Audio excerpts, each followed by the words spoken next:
Army chief से चीन के बड़ी फौज के सरबराह की मुलाकात हुई है। इस मुलाकात में बाहमी दिलचस्पी, इलाकाई सलामती के उमूर पर गौर किया गया है।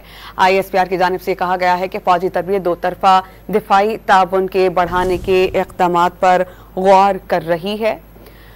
आर्मी चीफ के पाक फौज और पीपल्स लिबरेशन आर्मी के दरमियान मजबूत ताल्लुकात पर जोर दिया गया है। इस मुलाकात में बाहमी दिलचस्पी के उमूर भी ज़ेरे गौर आए हैं। इससे मुतालिक आपको बताएं कि आर्मी चीफ से चीन के बर्री फौज की सरबराह की मुलाकात हुई है। आर्मी चीफ ने दोनों ममालिक के दरमियान दो तरफा फौजी ताउन को उजागर किया। साथ ही साथ इस मुलाकात में बाहमी दिलचस्पी और इलाकाई सलामती के उमूर पर गौर हुआ है। आर्मी चीफ ने पाक फौज और पीपल्स लिबरेशन आर्मी के दरमियान मजबूत ताल्लुकात पर जोर दिया।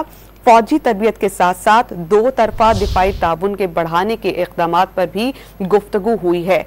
आर्मी चीफ से चीन के बर्री फौज के सरबराह ने मुलाकात की है। इस मुलाकात में अहम उमूर पर गौर किया गया। आर्मी चीफ और चीनी हम मसब ने बाहमी दिलचस्पी और इलाकाई सलामती के उमूर पर गौर व खौस किया। साथ ही साथ आर्मी चीफ जनरल आसिम ने दोनों ममालिक के दरमियान फौजी ताउन को उजागर किया और इस बात पर जोर दिया कि दो तरफा दिफाई ताउन को बढ़ाया जाए और इन इक़दामात पर गौर व खौस हुआ। इस मुलाकात में बाहमी दिलचस्पी, इलाकाई सलामती के उमूर ज़ेरे बहस आए। आर्मी चीफ ने पाक फौज और पीपल्स लिबरेशन आर्मी के दरमियान मजबूत ताल्लुकात पर जोर दिया। आर्मी चीफ और चीनी हम मसब की बाहमी दिलचस्पी और इलाकाई सलामती के उमूर ज़ेरे गौर रहे। आर्मी चीफ ने दोनों ममालिक के दरमियान दो तरफा फौजी ताउन को उजागर किया।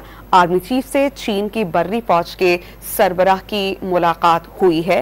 इस मुलाकात में अहम उमूर पर गौर खौस किया गया। इस मुलाकात में बाहमी दिलचस्पी, इलाकाई सलामती के उमूर पर बहस हुई।